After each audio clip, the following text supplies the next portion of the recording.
अस्सलामुअलैकुम my YouTube friends. उम्मीद करती हूँ आप सब खैरियत से होंगे, खुशबाश होंगे और अपने अच्छे से कामों में बिजी होंगे। अलहम्द होम ब्लॉग में आप सबको वेलकम कहती हूँ। वॉक करते हुए लोगों के घरों के बाहर बहुत सारे ट्रीज लगे हुए देखकर मुझे बेहद खुशी होती है और मैं सोचती हूँ कि काश हर बंदा अपने घर के बाहर एक ट्री लगाए, क्योंकि आबो हवा में बहुत ज़्यादा आलूदगी बढ़ चुकी है, जिसकी वजह से सांस की बीमारियां और उसके साथ और बहुत सारी बीमारियां भी जन्म ले रही हैं। अगर आप अपना और अपने प्यारों का ख्याल रखते हैं तो ज़रूर ये काम करेंगे। और जी अब बना रही हूँ मैं ब्रेकफास्ट बन रहा है जी आज मूली के पराठे। आप सोच रहे होंगे कि मूली के पराठे और वो भी सख्त गर्मी में, तो मैंने मूलियाँ जो है वो कद्दूकश करके और इन्हें महफूज कर लिया था जिपलॉक बैग्स में। और इस पर भी मैंने एक वीडियो बनाई थी कि मैं कौन कौन सी सब्जियां इस तरह से महफूज कर लेती हूँ। तो आज मैं मूली के पराठे बना रही हूँ। आज मेरी बारी है। जिस दिन पराठे बनाने होते हैं उस दिन ब्रेकफास्ट मैं बनाती हूँ, और जिस दिन सिर्फ ब्रेड चाय वगैरह का ब्रेकफास्ट होता है उस दिन मेरे हस्बैंड मेरी हेल्प करते हैं। अच्छा जी, दोनों मिलजुल के काम करते हैं, बड़ा अच्छा लगता है। तो इन्हें अब मैं रख दूंगी थोड़ा, इनके पानी जब तक नहीं इनका ड्राई हो जाता इन्हें इसके अंदर मैंने कुछ भी नहीं डालना।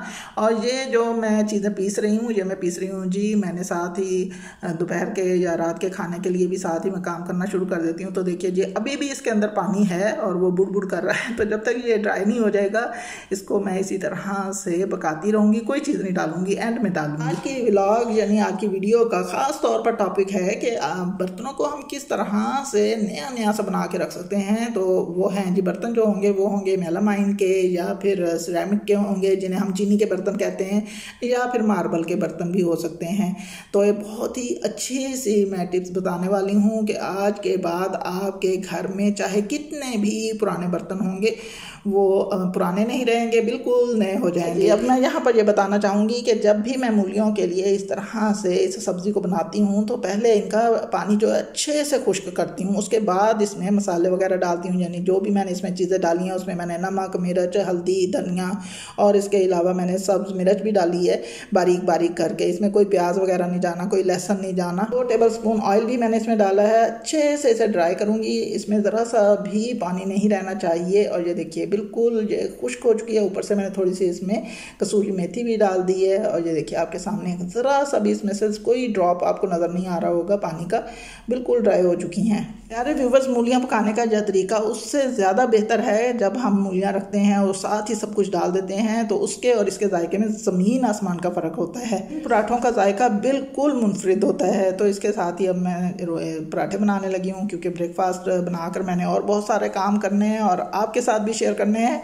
और एक ज़रूरी काम और है जो कि मैं आपके साथ शेयर करना चाहूँगी कि बरसात के सीज़न में हमारे घरों के जो डोर्स होते हैं या विंडोज़ होती हैं, उन्हें जब खोलें तो वो बहुत ज़्यादा तंग करते हैं, यानी कि उनमें से चीं चाँ की आवाज़ें आती हैं। तो आज मैं एक बहुत अच्छी चीज़ बताने वाली हूँ कि आइंदा ऐसा नहीं होगा। और ख़ास तौर पर लॉक्स वगैरह में भी वही काम कर सकते हैं कि लॉक जो हैं वो आजकल बड़े ज़िद्दी हो जाते हैं, खुलते हुए बहुत तंग करते हैं। इसके अलावा लकड़ी के डोर्स या विंडोज़ की बात की जाए तो वो भी अजीब किस्म के हो जाते हैं इस सीज़न में, क्योंकि वो अच्छे से बंद नहीं होते। उसका कोई हल नहीं है। अगर हम उन्हें तरशवाते हैं या कटवाते हैं सेट करने के लिए तो मौसम ठीक होने पर वो बहुत छोटे हो जाएंगे।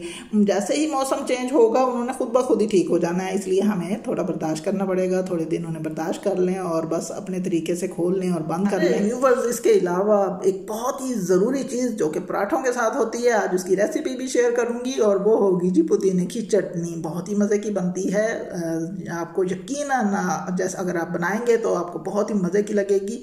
तो जी पराठे तो हो गए हैं तैयार, और ये देखिए जी मेरा लास्ट वाला पराठा बड़े ही करारे से कर करते हुए पराठे हैं ये। तो जी हर चीज़ की अपनी ही आवाज़ होती है, मैं खुद से नहीं बना रही। अच्छा जी, ये चटनी के लिए आपको दिखा रही हूँ कि ये चीज़ें सारी तैयार करके रखी हुई हैं। इसमें 1 मुट्ठी पुदीना है, मिंट है, और जी ये है एक दरमियाने साइज़ का प्याज, 3 से 4 कलियाँ इसमें मैंने डालनी है जी इसकी लहसुन की, और एक छोटा टुकड़ा अदरक का भी है, और 2 से 3 सब्ज़ मिर्चें हैं, 2 दरमियाने साइज़ के टमाटर हैं। पुदीना हम अपनी मर्ज़ी से कम ज़्यादा कर सकते हैं। और इसमें जाएगा जी नमक, नमक, मिर्च, हल्दी, धनिया, इसके अलावा कुछ नहीं जाता। हाँ, इसमें अगर अनारदाना डालना चाहें तो डाल सकते हैं, लेकिन मुझे पसंद नहीं है अनारदाना डालना। और ये तमाम चीज़ें जो हैं इसमें मैं आपको एक बात बताना ज़रूरी समझूंगी कि सबसे पहले हमने टमाटर डालने हैं। यानी जब भी चटनी पीसने लगें इस तरह के ब्लेंडर में तो सबसे पहले टमाटर डालें, क्योंकि टमाटर जो होते हैं ना वो नरम होते हैं और ब्लेंडर उन पर बड़ी आसानी से घूमने लगता है। अगर हम सख्त चीज़ें पहले डाल देंगे तो वो बहुत मुश्किल से ही पिसेंगी। और ये देखिए जी, बहुत ही मज़ेदार सी चटनी तैयार हो गई है। और ये सारा सामान मैंने इसके अंदर से निकाल लेना है। मैं आपके सामने नहीं निकाल रही, लेकिन मैं सारा का सारा जग साफ़ करूँगी। ये देखिए, आपको नज़दीक से दिखा रही हूँ, बहुत ही मज़ेदार सी चटनी बनती है। इसमें हमने पानी का एक ड्रॉप भी नहीं डालना, क्योंकि हमने अगर टमाटर पहले डाल दिए हैं तो हमें पानी डालने की ज़रूरत ही पेश नहीं आएगी। अगर हम टमाटर पहले नहीं डालेंगे तो ज़रूर पानी डालेंगे। अच्छा जी, ये देखिए जी, ये हैं वो बर्तन। एक है जी ये सिरेमिक की प्लेट, आपको मैं दिखा रही हूँ, और इसके ऊपर देखिए किस तरह से येलो से निशान पड़े हुए हैं। और ये है जी मेलामाइन की प्लेट, जो कि मैं आपको दिखा रही हूँ। ये डिनर सेट जो होते हैं ना, ये जब हम यूज़ करते हैं तो हमारे खानों में जो हल्दी मौजूद होती है उसकी वजह से भी ये बहुत ज़्यादा इनके ऊपर निशान रह जाते हैं, और या फिर बहुत ज़्यादा पुराने होने की सूरत में भी इन पर इस तरह के निशान रह जाते हैं। बर्तन तो रोज़ाना ही वॉश होते हैं, लेकिन इस तरह के दाग जो हैं वो पक्के और ज़िद्दी हो जाते हैं। तो इसके लिए हम इस्तेमाल करेंगे जी ब्लीच। ब्लीच हर घर में मौजूद होता है, क्योंकि ये वाइट ड्रेसेस के लिए इस्तेमाल किया जाता है। और मैं इसे अपने घर में ज़रूर रखती हूँ, क्योंकि ये फ़र्श की क्लीनिंग के लिए भी बहुत अच्छा रहता है, और इस तरह के बर्तनों को साफ़ करने के लिए भी बहुत अच्छा रहता है। इसके कोई साइड इफ़ेक्ट नहीं है। मैं आपको मज़ीद आगे दिखाऊंगी कि इसके साथ हम और कौन कौन सी चीज़ें साफ़ कर सकते हैं। तो हमने करना ये है कि इस तरह से रख के और इसके ऊपर हमने थोड़ा सा ब्लीच डालकर और ये प्लेट को हम थोड़ी देर के लिए छोड़ देंगे। लेकिन मैं यहाँ छोड़ूंगी नहीं, क्योंकि मैं इंस्टेंट ये सारा काम आपके सामने करके दिखाना चाहती हूँ। तो इसे थोड़ा सा हम इस तरह से हिला लेते हैं।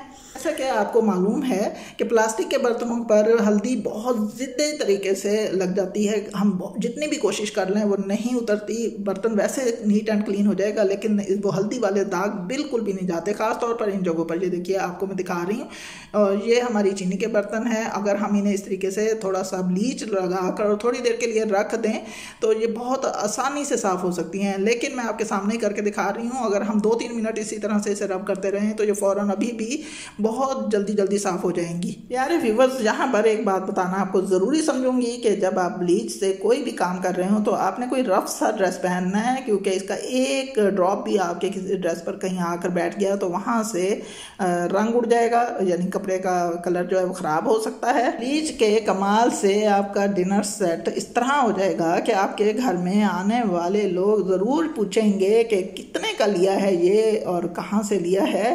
प्यारे व्यूवर्स, यहाँ पर एक बात बताना ज़रूरी समझूंगी कि ब्लीच हम किसी भी कंपनी का ले सकते हैं। ज़रूरी नहीं कि जो मैंने आपको दिखाया है यही कंपनी हो। ब्लीच किसी भी कंपनी का इस्तेमाल किया जा सकता है। तो ये देखिए जी, और ये देखिए कि जब हम इससे ब्लीच से साफ़ कर रहे हो इन बर्तनों को, तो हमने इसी तरह से एक बड़ा बर्तन लेना है, यानी बड़ी सी परात लेनी है, बड़ी सी डिश लेनी है, ताकि कम से कम ब्लीच में हम ज़्यादा से ज़्यादा काम कर सकें। और ये देखिए जी, तमाम लाइन साफ़ हो चुकी हैं और बहुत ही ज़्यादा ये साफ़ सुथरी प्लेट्स हो चुकी हैं। इन्हें वॉश कर लूँगी, और वॉश करने के बाद है जी, ये देखिए बिल्कुल आपके सामने मैंने ये सारा काम करके दिखाया है। बिल्कुल न्यू के न्यू ये प्लेट्स हो गई हैं। और इसी तरह से हम अपने सारे के सारे डिनर सेट्स जो हैं वो साफ़ कर सकते हैं। जितने भी पुराने हों हम उन्हें इसी तरीके से नया बना सकते हैं। ये देखिए जी, सामने से भी दिखाया और ये पीछे से भी दिखा रही हूँ। ख़ास तौर पर जो दाग होते हैं ना वो प्लेट्स के पीछे होते हैं। तो ये देखिए आपके सामने है।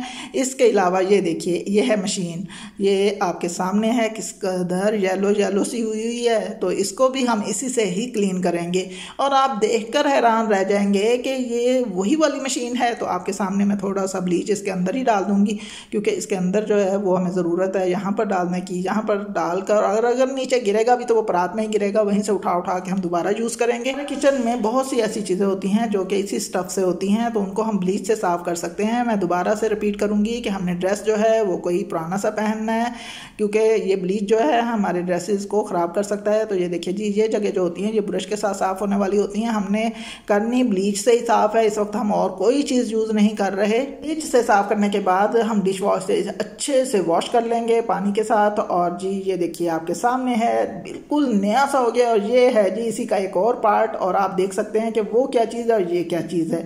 तो इसको भी मैं उसी तरीके से साफ़ करूँगी। ये देखिए आपके सामने देखा, और आपको यकीन आ रहा होगा कि वाकई ब्लीच से बर्तन और इस तरह की चीज़ें बिल्कुल साफ़ हो सकती हैं। तो ये देखिए ये अभी आई, इसको साफ़ करके ये जो ट्रिक है ये वाकई जादू की तरह है। इसी तरह से चीज़ें साफ़ करता है, इसी तरह से हमारे बर्तनों को साफ़ करता है। तो यकीनन आप इसी तरह से अपने बर्तनों को साफ़ करेंगे। अब बारी आती है जी जो डोर्स की आवाज़ें होती हैं आजकल, ख़ास तौर पर बरसात के सीज़न में, और ख़ास तौर पर उस रूम में जहाँ पर सब सोए हुए हों और एक बंदा जब उठ के बाहर निकल रहा हो तो बाकी सब की गर्दनें भी उठ जाती हैं, क्योंकि दरवाज़ा जो है वो अजीब सी आवाज़ निकालता है। तो इसके लिए हमने लेना है जी एक कैंडल। और ये देखिए जी कैंडल की जो बैक्स है ना, ये इसके कब्ज़ों में जहाँ पर यानी इसका जोड़ होता है डोर्स का या विंडोज़ का, इन जगहों पर हमने इस तरह से रब कर देनी है। ये देखिए हमने सिर्फ रब करनी है और इस तरह करने से ये खुद ब खुद ही मेल्ट हो जाएगी। इसकी जगह अगर हम कोई ऑयल डालें, ऑयल वगैरह यहाँ पर जो दरवाज़ों को देने के लिए होता है उनको हम लगाएं, तो ये ऑयल के निशान यहाँ पर नज़र आते हैं, तो उससे भी हमें निजात मिल सकती है। तो जी ये रहा आज का हमारा जादू। तो कैसी लगी आज की मेरी ये वीडियो? अगर आपको ये वीडियो पसंद आई हो तो प्लीज़ मेरे चैनल को सब्सक्राइब कीजिए, लाइक्स दीजिए, कमेंट्स कीजिए और शेयर ज़रूर कीजिए। तो हमें याद रखिएगा। अल्लाह हाफिज़।